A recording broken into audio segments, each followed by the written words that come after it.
Lord, salamat at ginising mo ako sa araw na ito. Lord, I thank you for this brand new day.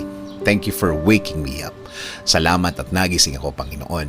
Maraming salamat sa napakagandang gising ko na ito.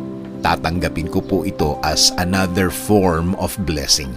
Humihingi po ako ng patawad, Lord, dahil minsan hindi ko nakikita ang kagandahan ng umaga at araw.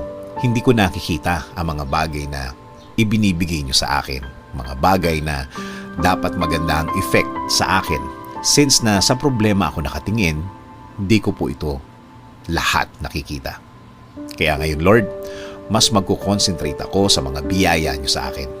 Mas ibubukas ko ang aking mga mata, ang aking puso, ang aking isip. Mas hahanapin ko ang kagandahan ng araw at kagandahan ng sitwasyon. Sa ganda ng mga bagay na inilalagay niyo sa aking buhay.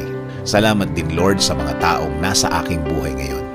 Sa mga kaibigan na hindi ako iniwan kahit nasa gitna ako ng maraming problema.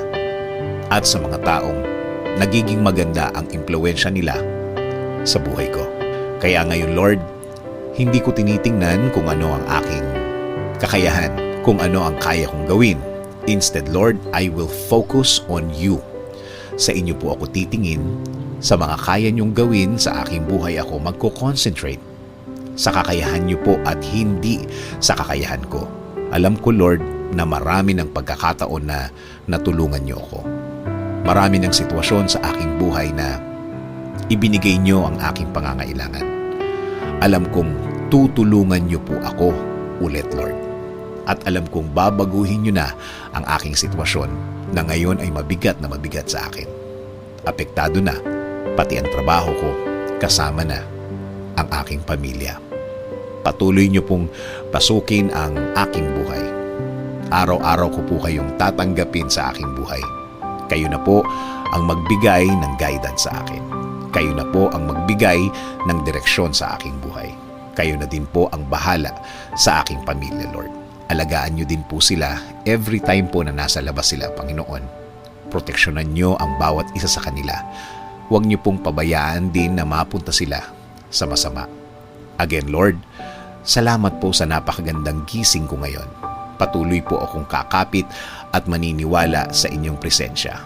Patuloy po akong huhugot ng lakas sa inyo. Kayo at kayo po, Lord, ang magiging focus ko simula po sa oras na ito. In Jesus' name we pray. Amen. Sabi nga sa Deuteronomy 31:6, "Be strong and courageous. Do not be afraid or terrified because of them.